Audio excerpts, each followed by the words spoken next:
Nome do livro: Jogos Vorazes. Autora: Suzanne Collins. Leitura de orelha. Katniss escuta os tiros de canhão enquanto raspa o sangue do garoto do Distrito 9. Na abertura dos Jogos Vorazes, a organização não recolhe os corpos dos combatentes caídos e dá tiros de canhão até o final. Cada tiro, um morto. 11 tiros no primeiro dia. 13 jovens restaram, entre eles Katniss. Para quem os tiros de canhão serão no dia seguinte? Após o fim da América do Norte, uma nova nação chamada Panem surge. Formada por 12 distritos, é comandada com mão de ferro pela capital. Uma das formas com que demonstra seu poder sobre o resto do carente país é com Jogos Vorazes, uma competição anual transmitida ao vivo pela televisão, em que um garoto e uma garota de 12 a 18 anos de cada distrito são selecionados e obrigados a lutar até a morte. Para evitar que sua irmã seja a mais nova vítima do programa, Katniss se oferece para participar em seu lugar. Vinda do empobrecido Distrito 12, ela sabe como sobreviver em um ambiente hostil. Pieta, um garoto que ajudou sua família no passado, também foi selecionado. Caso vença, terá fama e fortuna. Se perder, morre. Mas para ganhar a competição será preciso muito mais do que habilidade. Até onde Katniss estará disposta a ir para ser vitoriosa nos Jogos Vorazes? Leitura de contracapa.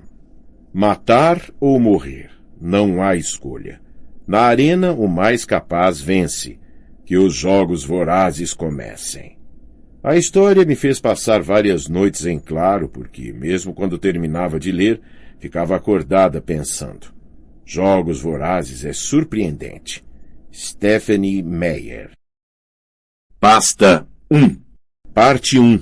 Os tributos. Quando acordo, o outro lado da cama está frio. Meus dedos se esticam à procura do calor de Prim, mas só encontram a cobertura áspera do colchão. Ela deve ter tido sonhos ruins e pulou para a cama de nossa mãe. É claro que foi isso. Hoje é o dia da colheita. Eu me apoio sobre o cotovelo. Há luz suficiente no quarto para que eu possa enxergá-las. Minha irmãzinha, Prim, encolhida junto ao corpo de minha mãe, suas bochechas coladas. Dormindo, minha mãe parece mais jovem, ainda um pouco acabada, mas não inteiramente arrasada. O rosto de Prim é tão fresco quanto uma gota de chuva, tão adorável quanto a flor que lhe deu o nome. Minha mãe também já foi muito bonita, pelo menos é o que se diz. Sentado aos pés de Prim, vigiando-a, está o gato mais feio do mundo. Nariz esmagado, metade de uma orelha arrancada, olhos da cor de abóbora podre. Prim o chama de Buttercup, insistindo que a coloração amarelada de seu pelo combina com a da flor do mesmo nome. Ele me odeia, ou pelo menos desconfia de mim. Apesar de já ter se passado muito tempo, acho que ele ainda se lembra de como tentei afogá-lo num balde quando Prim o trouxe para casa. Gatinho raquítico, com a barriga inchada por causa dos vermes e cheio de pulgas. A última coisa que eu precisava era outra boca para alimentar. Mas Prim implorou tanto, até chorou, que fui obrigada a deixá-lo ficar. No fim deu tudo certo. Minha mãe o livrou dos vermes e ele se provou um excelente caçador de ratos. De vez em quando pega até alguma ratazana. Às vezes, quando acabo de limpar uma caça, dou as entranhas a Buttercup. Ele parou de chiar para mim. Entranhas. Fim dos chiados. Isso é o mais próximo de amor que conseguiremos atingir. Jogo as pernas para fora da cama e deslizo-as para dentro de minhas botas de caça. Couro maleável que se amoldou aos meus pés. Visto as calças, uma camisa, enfio minhas longas tranças pretas em um cap e pego minha mochila de provisões. Sobre a mesa, debaixo de uma tigela de madeira para protegê-lo de ratos e gatos vorazes, está um perfeito queijo de cabra enrolado em folhas de manjericão. O presente de Prim para mim no dia da colheita. Coloco cuidadosamente o queijo em meu bolso e saio. A parte em que vivemos no Distrito 12, apelidada de Costura, nesta hora do dia está normalmente apinhada de mineiros se dirigindo ao turno matinal. Homens e mulheres com os ombros caídos e as juntas inchadas, muitos dos quais há tempo desistiram de limpar a fuligem negra de suas unhas quebradas e de apagar as profundas rugas de seus rostos. Hoje, porém, as ruas cinzentas de carvão estão vazias. As persianas das casas baixas e escurecidas estão fechadas. A colheita só começa às 2. Pode dormir mais um pouco, se você conseguir. Nossa casa fica quase no limite da costura. Eu só preciso passar por alguns portões para alcançar o descampado miserável chamado Campina. Separando a Campina da floresta, na verdade, circundando todo o Distrito 12, encontra-se uma cerca alta de arame farpado. Teoricamente, ela deveria estar eletrificada 24 horas por dia para afugentar os predadores que vivem na floresta. Bandos de cães selvagens, pumas solitários, ursos, que costumavam ameaçar nossas ruas. Mas, como na melhor das hipóteses, só conseguimos 2 ou 3 horas de eletricidade durante a noite, normalmente é seguro tocar a cerca. Mesmo assim, sempre espero um pouco para ouvir o zunido que indica que ela está ativa. Nesse momento está tão silenciosa quanto uma pedra. Escondida em um aglomerado de arbustos, encolho a barriga e deslizo por baixo de uma abertura de meio metro que está lá há anos. Existem vários outros pontos frágeis na cerca, mas esse aqui fica tão perto de casa que quase sempre entro na floresta por ele. Assim que chego às árvores, retiro um arco e um estojo de flechas de um tronco oco. Eletrificada ou não, a cerca tem tido sucesso em manter os comedores de carne afastados do Distrito 12.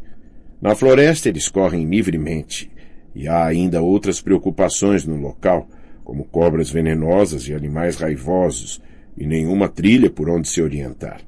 Mas também tem comida, se você souber como achar. Meu pai sabia e me ensinou algumas coisas antes de explodir pelos ares numa mina de carvão. Nem sobrou nada do corpo para ser enterrado. Eu tinha 11 anos. 5 anos depois, ainda acordo gritando para que ele corra. Mesmo sendo proibido entrar na floresta e a caça ilegal incorrer em penas mais severas, mais pessoas correriam o risco se possuíssem armas. A maioria, porém, não tem a ousadia suficiente para se aventurar portando apenas uma faca. Meu arco é uma raridade, produzido por meu pai junto com alguns outros que guardo bem escondidos na floresta, cuidadosamente cobertos com uma capa à prova d'água. Meu pai poderia ter ganhado um bom dinheiro vendendo-os, mas se os funcionários descobrissem, ele teria sido executado em praça pública por incitar uma rebelião. A maioria dos pacificadores faz vista grossa para os poucos de nós que caçam, porque eles são tão ávidos de carne fresca quanto qualquer outra pessoa. Na realidade, eles estão entre nossos melhores clientes.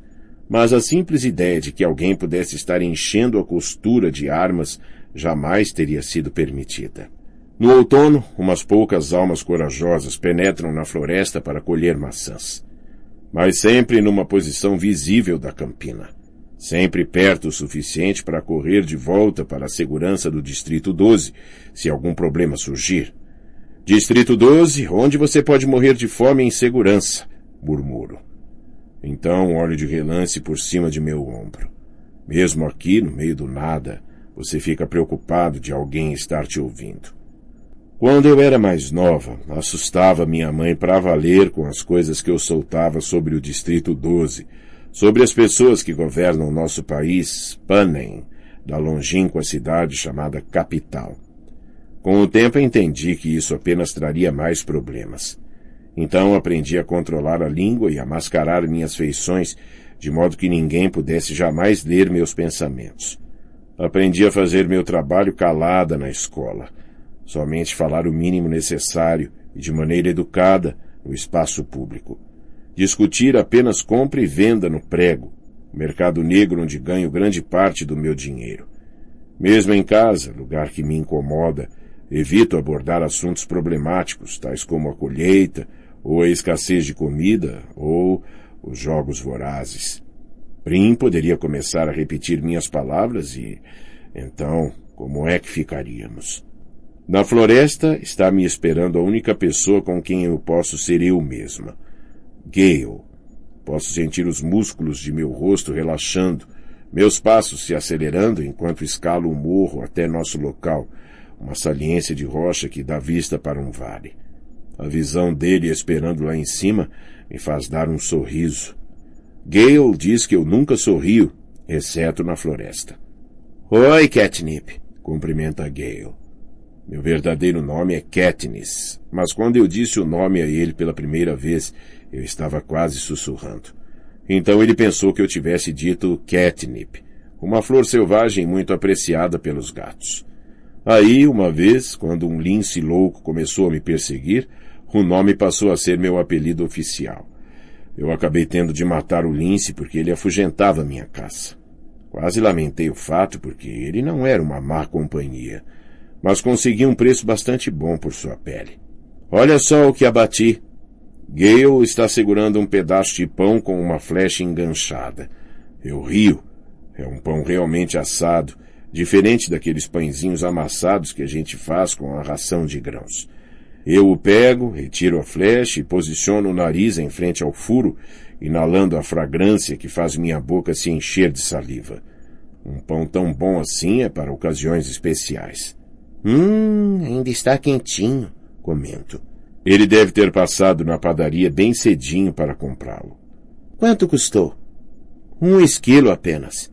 Acho que o velho estava sentimental hoje de manhã, responde ele. Até me desejou boa sorte.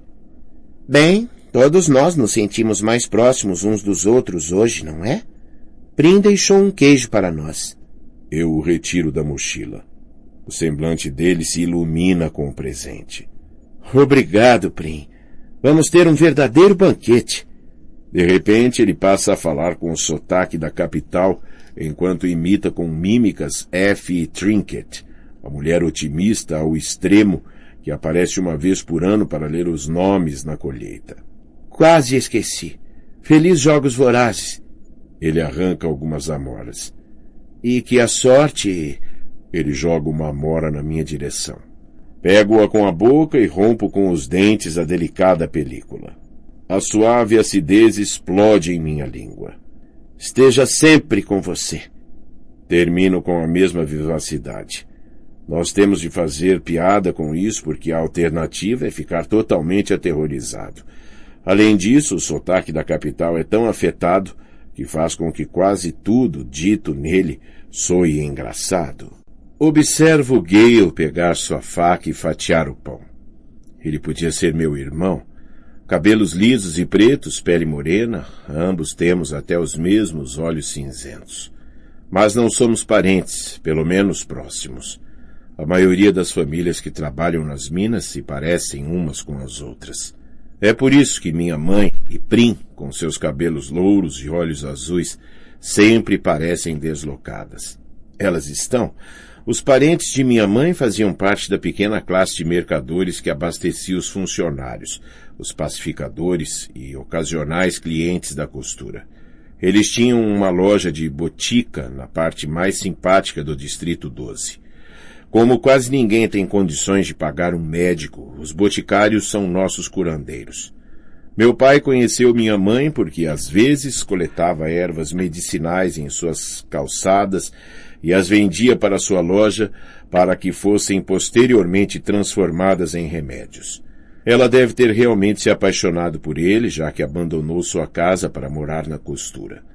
Tento me lembrar disso quando tudo que consigo enxergar é a mulher que fica lá sentada, muda e inalcançável, enquanto suas filhas viram pele e osso. Tento perdoá-la por causa de meu pai, mas honestamente eu não sou do tipo que perdoa.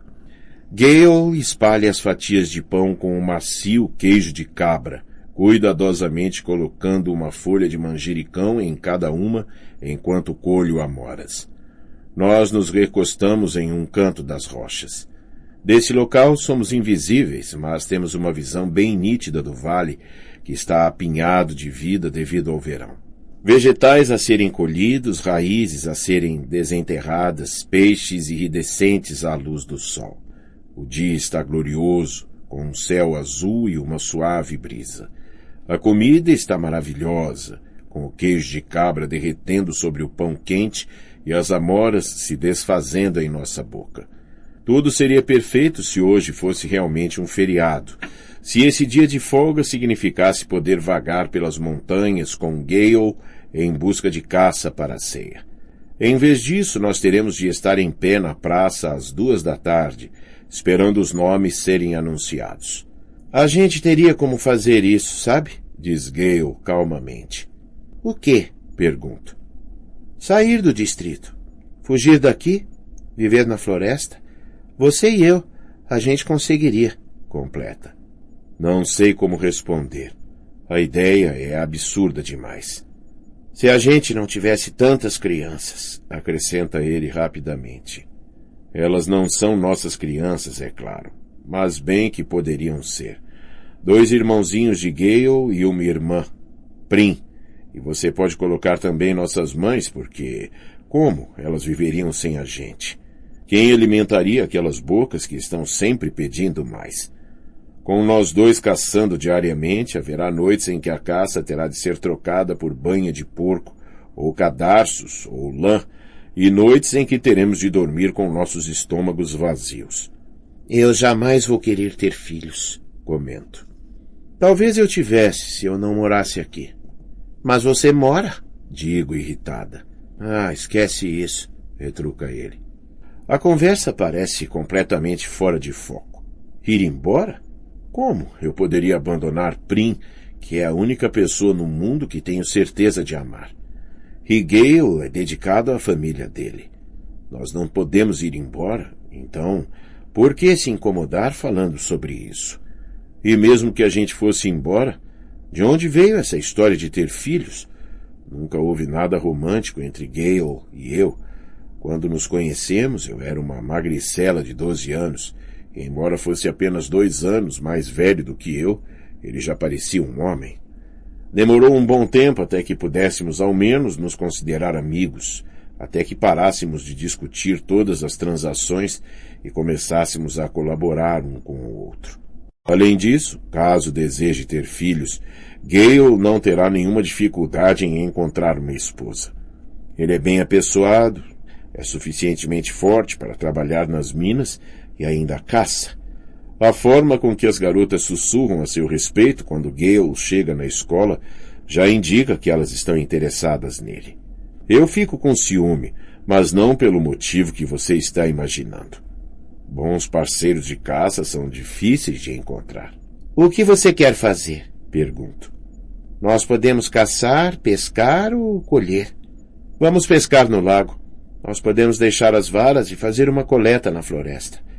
Pegar alguma coisa legal para hoje à noite, diz ele. Hoje à noite. Depois da colheita, todos devem celebrar. E muitas pessoas o fazem por alívio, porque suas crianças foram poupadas por mais um ano. Mas pelo menos 2 famílias deixarão suas persianas cerradas, trancarão suas portas e tentarão descobrir como sobreviverão às dolorosas semanas seguintes. Nós nos viramos bem. Os predadores nos ignoram nos dias em que presas mais fáceis e mais apetitosas aparecem em abundância. Ao fim da manhã, nós já temos 12 peixes, uma sacola de verduras e, melhor de tudo, uma cesta de morangos. Eu encontrei o canteiro alguns anos atrás, mas foi Gale que teve a ideia de gradear o local para manter os animais afastados. No caminho de volta para casa, nós passamos no prego, que funciona em um armazém abandonado que no passado guardava o carvão. Quando eles encontraram um sistema mais eficiente para transportar o carvão diretamente das minas para os trens, o prego foi aos poucos ocupando o espaço. A maioria dos negócios não está mais funcionando a essa hora em dia de colheita, mas o mercado negro ainda está razoavelmente agitado. Nós trocamos com facilidade 6 peixes por pães de qualidade e outros 2 por sal. Greasy Sai, a velha ossuda que vende sopa quente de uma chaleira grande, pega metade das verduras de nossas mãos em troca de alguns pedaços de parafina. Podemos fazer negócios até melhores com outras pessoas, mas nós nos esforçamos para manter um bom relacionamento com Greasy Sai. Ela é a única pessoa que conhecemos que com certeza adquire cães selvagens. Nós não temos intenção de caçá-los, mas se você é atacado e leva um ou outro cão, você sabe como é. Carne é carne. Quando está misturado na sopa, eu chamo de bife e pronto, diz Greasy Sigh com uma piscadela. Ninguém na costura torceria o nariz para um bom pernil de cão selvagem, mas os pacificadores que frequentam o prego podem se dar ao luxo de escolhas mais sofisticadas. Quando terminamos nosso comércio no mercado, vamos para a porta dos fundos da casa do prefeito vender metade dos morangos, já que sabemos que ele nutre um particular apreço por eles e pode pagar o preço. Madge abre a porta. Ela está no mesmo ano que eu na escola. Como é a filha do prefeito, você já espera que ela seja snob, mas ela é legal, só que prefere se preservar, como eu. Como nenhuma de nós possui um grupo de amigos, acabamos ficando bastante juntas na escola na hora do almoço, durante as assembleias e nas atividades esportivas. Raramente trocamos algumas palavras, o que é bem conveniente para ambas. Hoje ela trocou o uniforme pardo da escola por um caríssimo vestido branco, e seus cabelos louros estão presos com uma fita rosa. Roupas da colheita. Bonito vestido, elogia Gale. Madge lança um olhar para ele, tentando ver se o elogio é sincero ou se ele está apenas sendo irônico. O vestido é bonito, sim, mas ela jamais o usaria em circunstâncias normais. Ela junta os lábios e sorri. Bem, se eu acabar indo para a capital, eu vou querer estar com uma boa aparência, não é? Agora é a vez de Gale ficar confuso. Será que ela está falando sério? Ou será que ela está fazendo pouco dele? Aposto na segunda opção. Você não vai para a capital, diz Gale friamente. Seus olhos aterrissam em um pequeno broche arredondado que enfeita o vestido dela. Ouro de verdade. Magnificamente trabalhado. Poderia garantir o pão de uma família por meses e meses. Quantas vezes você já se inscreveu? 5? Com 12 anos eu já tinha me inscrito 6 vezes. Isso não é culpa dela, interrompo. Não, não é culpa de ninguém. As regras são assim e pronto, continua ele. O rosto de Madge se fechou. Ela coloca o dinheiro dos morangos em minha mão. Boa sorte, Katniss. Para você também, retribuo e a porta se fecha. Caminhamos na direção da costura em silêncio. Não gosto do fato de Gale ter implicado com Madge, mas ele tem razão, é claro. O sistema da colheita é injusto, com os pobres ficando com a pior parte. Você se torna elegível para a colheita no dia em que completa 12 anos. Nesse ano, seu nome é inscrito uma vez. Aos 13, 2 vezes. E assim por diante, até você atingir a idade de 18 anos, o último ano elegível, quando seu nome aparece 7 vezes no sorteio. É assim que acontece para todos os cidadãos nos 12 distritos em todo o país de Panem. Mas aí vem a jogada. Digamos que você seja pobre e esteja passando fome como nós estávamos. Você pode optar por adicionar seu nome mais vezes em troca de tesseras. Cada tessera vale um escasso suprimento anual de grãos e óleo para cada pessoa. Você também pode fazer isso para cada membro de sua família. Assim, aos 12 anos de idade, meu nome foi inscrito 4 vezes no sorteio. Uma vez porque era obrigatório e outras 3 vezes por causa das tesseras que garantiram grãos e óleo para mim, para Prim e para minha mãe. Na verdade, precisei fazer isso a cada ano. E as inscrições são cumulativas. E então, agora, com 16 anos, meu nome aparecerá 20 vezes na colheita. Gale, que tem 18 e tem ajudado ou alimentado sozinho uma família de 5 pessoas por 7 anos, aparecerá 42 vezes no sorteio. Dá para entender por que alguém como Madge, que jamais necessitou de tesseras, pode irritá-lo. A chance de ela ser sorteada é muito pequena comparada a nós, que moramos na costura. Não é impossível, mas é pequena. E muito embora as regras tenham sido estabelecidas pela capital, não pelos distritos, e certamente não pela família de Madge, É difícil não ficar ressentido com as pessoas que não precisam ir atrás de tésseras. Gale sabe que a raiva que ele sente por Magic é mal direcionada. Outras vezes, no meio da floresta, eu o ouvi discursando sobre como as tésseras não passam de mais um instrumento para aumentar a miséria em nosso distrito. Uma maneira de plantar ódio entre os trabalhadores esfomeados da costura e aqueles que podem normalmente contar com uma ceia, e assim garantir que jamais confiaremos uns nos outros. É vantajoso para a capital nos deixar divididos, talvez ele dissesse, se não houvesse mais ouvidos além dos meus. Se hoje não fosse dia de colheita, se uma garota com um broche dourado e nenhuma téssera não tivesse feito o que tenho certeza que ela imaginava ser um comentário absolutamente inofensivo. À medida que caminhamos, olho de relance para o rosto de Gale, ainda fervendo por baixo do semblante pétreo.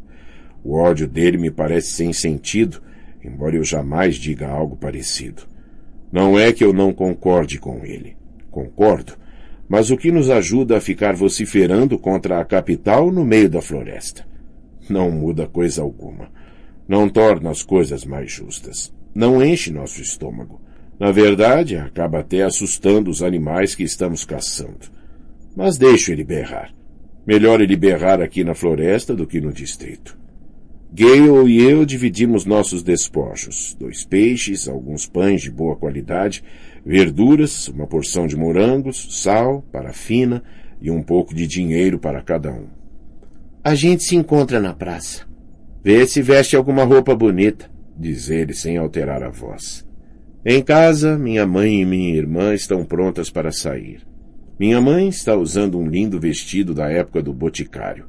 Prim está usando as roupas que usei pela primeira vez em um dia de colheita, uma saia e uma blusa franzida. Estão um pouco grandes nela, mas minha mãe ajustou com alfinetes. Mesmo assim, ela está tendo alguns problemas em manter a blusa presa nas costas. Uma banheira de água quente me espera. Eu esfrego a sujeira e o suor e até lavo o cabelo. Para minha surpresa, minha mãe separou para mim um de seus belos vestidos, de um azul bem suave e com sapatos combinando.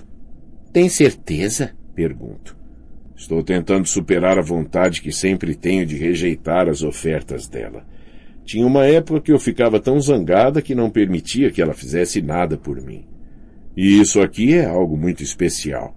Suas roupas do passado são muito preciosas para ela. É claro. Vamos levantar esses cabelos também, completa ela. Eu a deixo enxugá-los e fazer uma trança em minha cabeça. Mal consigo me reconhecer ao olhar para o espelho quebrado encostado na parede. Você está linda, diz Prim com a voz abafada. E completamente diferente de mim mesma, concluo. Eu a abraço porque sei que essas próximas horas serão terríveis para ela. A primeira colheita de sua vida. Ela está com o máximo de segurança que se pode imaginar, já que seu nome está sendo inscrito no sorteio pela primeira vez. Eu não permitiria que ela pegasse nenhuma téssera. Mas ela está preocupada comigo, com a possibilidade do impensável acontecer. Eu protejo Prim de todas as formas que posso, mas não tenho poderes contra a colheita.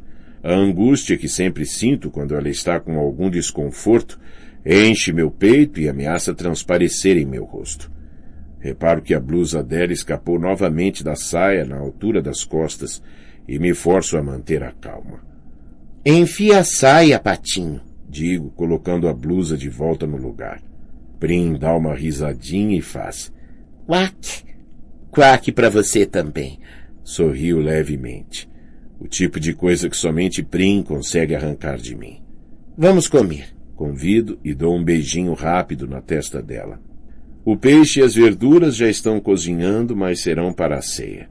Nós decidimos guardar os morangos e o pão assado para a refeição noturna, para fazer uma coisa especial, digamos assim. Então tomamos leite de cabra de Prim, Lady, e comemos o pão rústico feito com o grão adquirido com téssera, embora ninguém esteja exatamente com apetite. À 13h partimos para a praça. A presença é obrigatória, a menos que você esteja à beira da morte. À noite, os funcionários aparecerão para verificar se esse é mesmo o caso. E se não for, você será preso. Na realidade, é muito ruim que a colheita seja na praça, um dos poucos locais no Distrito 12 que se pode chamar de agradável. A praça é cercada de lojas e nos dias de feira, principalmente se o tempo estiver bom, dá uma sensação de feriado. Mas hoje, apesar dos vistosos cartazes pendurados nos prédios, o que se tem é uma atmosfera de terror. As equipes de filmagem, empoleiradas como gaviões em cima dos telhados, apenas pioram a sensação. As pessoas formam a fila para a inscrição em silêncio. A colheita também é uma boa oportunidade para a capital manter a população sob vigilância.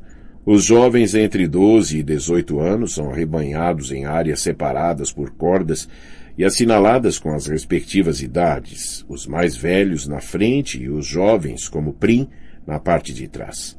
Os familiares se alinham em torno do perímetro, segurando com firmeza as mãos uns dos outros. Mas há outros também que não possuem ninguém que estimam correndo risco, ou que não se importam mais, mas se metem no meio da multidão para fazer apostas sobre os dois jovens cujos nomes serão lançados. Especulações são feitas sobre suas idades, se são da costura ou mercadores, se ficarão desesperados e começarão a chorar. A maioria se recusa a lidar com esses exploradores, mas cuidado, muito cuidado. Essas mesmas pessoas normalmente são informantes, e quem é que nunca burlou a lei? Eu podia ser fuzilada diariamente por caçar, mas o apetite daqueles que estão no poder me protege. Nem todo mundo pode se dar a esse luxo. De qualquer modo, Gale e eu concordamos que entre morrer de fome ou com um tiro na cabeça, a bala é bem mais rápida. O espaço fica mais apertado, mais claustrofóbico, à medida que as pessoas vão chegando. A praça é bem grande, mas não o suficiente para acomodar as 8.000 pessoas do Distrito 12. Os que chegam mais tarde são dirigidos às ruas adjacentes, onde poderão assistir ao evento nos telões, já que tudo é transmitido ao vivo para todo o país. Eu me encontro de pé junto a um aglomerado de jovens de 16 anos da costura. Nós todos nos cumprimentamos de modo conciso e depois direcionamos nossa atenção para o palco temporário que foi montado diante do edifício da Justiça. Podemos ver 3 cadeiras, um pódio e 2 grandes bolas de vidro, uma para os garotos e uma para as garotas. Eu miro as tirinhas de papel na bola das garotas. 20 delas estão com o nome Katniss Everdeen, escrito com uma caligrafia cuidadosa. 2 das 3 cadeiras são ocupadas pelo pai de Madge, o prefeito Undersea, homem alto e calvo, e por Effie Trinket, a representante do Distrito 12, recém-chegada da capital e com seus assustadores dentes brancos, cabelos cor-de-rosa e um primaveril vestido verde. Eles murmuram um com o outro e, em seguida, olham com preocupação para a cadeira vazia. Assim que o relógio da cidade dá as badaladas, indicando que são 2 da tarde, o prefeito sobe ao pódio e começa a leitura.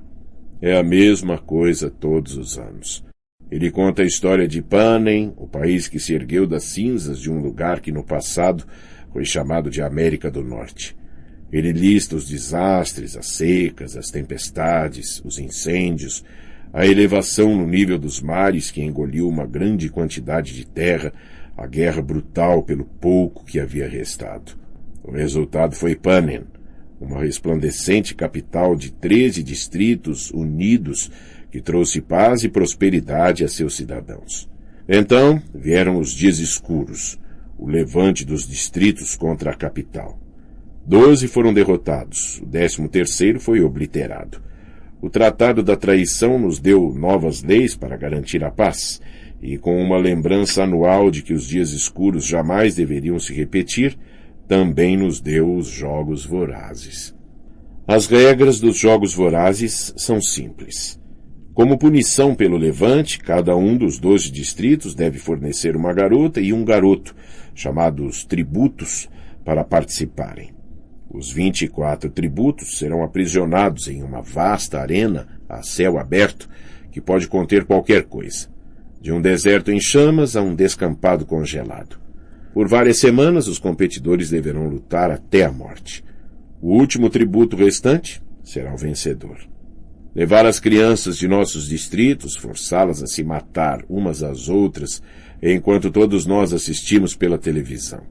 Essa é a maneira encontrada pela capital de nos lembrar de como estamos totalmente subjugados a ela, de como teríamos pouquíssimas chances de sobrevivência caso organizássemos uma nova rebelião. Pouco importam as palavras que eles utilizam. A mensagem é bem clara. Vejam como levamos suas crianças e as sacrificamos, e não há nada que vocês possam fazer a respeito. Se erguerem um dedo, nós destruiremos todos vocês da mesma maneira que destruímos o Distrito 13. Para fazer com que a coisa seja humilhante, além de torturante, a capital nos obriga a tratar os Jogos Vorazes como uma festividade, um evento esportivo que coloca todos os distritos como inimigos uns dos outros. O último tributo vivo recebe uma vida tranquila ao voltar para casa, e seu distrito recebe uma enxurrada de prêmios, principalmente comida. Durante o ano seguinte, a capital fornecerá ao distrito vencedor cotas extras de grãos e óleo, e até mesmo guloseimas tais como açúcar, enquanto o resto de nós luta contra a fome. É não só um tempo de arrependimento, como também um tempo de agradecimento, entoou o prefeito. Então ele lê a lista de vencedores do passado proveniente do Distrito 12. Em 74 anos, nós tivemos exatamente 2. Apenas um continua vivo. Hamish Abernathy, um homem pançudo de meia-idade, que nesse exato momento aparece berrando alguma coisa ininteligível, sobe ao palco cambaleando e desaba sobre a terceira cadeira. Está bêbado. Muito bêbado. A multidão responde com aplausos em reconhecimento, mas ele está confuso e tenta dar um abraço efusivo em F. Trinket, que mal consegue se desviar. O prefeito parece aflito. Como tudo isso está sendo transmitido, nesse instante o Distrito 12 é o grande motivo de chacota de toda Panem, e ele sabe bem disso. Rapidamente ele tenta voltar o foco para a colheita anunciando F. Trinket. Cintilante e borbulhante como sempre, F. Trinket encaminha-se para o palco e lança sua marca registrada. Feliz Jogos Vorazes, e que a sorte esteja sempre a seu favor. Seus cabelos cor-de-rosa devem ser uma peruca, porque os cachos mudaram levemente de posição depois do encontro com Hamish. Ela segue falando um pouco sobre a honra que é estar ali, embora todos saibam que ela está ansiosa para ser levada logo a outro distrito, um melhor, onde haja vencedores apropriados e não bêbados que fazem afronta na frente de toda a nação. Em meio à multidão, identifico Gale olhando para mim com cara de poucos amigos. A colheita desse ano está até um pouco divertida. Mas, de repente, lembro de Gale e as 42 tirinhas de papel com o nome dele, aquela bola, e de como suas chances não são tão grandes assim. Não se comparadas a muitos outros garotos. E talvez ele esteja pensando a mesma coisa em relação a mim, porque seu rosto ficou fechado e ele olhou para o outro lado. Mas ainda há milhares de papeizinhos, sussurro, desejando que ele pudesse me ouvir. Está na hora do sorteio. F. Trinket, como faz todos os anos, diz: primeiro as damas. E cruza o palco até a bola com os nomes das garotas. Ele se aproxima, enfia a mão bem fundo na bola e retira uma tirinha de papel. A multidão suspira coletivamente e depois o silêncio é tão grande que é possível ouvir até um alfinete caindo no chão. E estou me sentindo nervosa e desejando desesperadamente que não seja eu, que não seja eu, que não seja eu. F. Trinket cruza novamente o palco, alisa o papelzinho e lê o nome com uma voz alta e clara. E não sou eu. É Primrose Everdeen.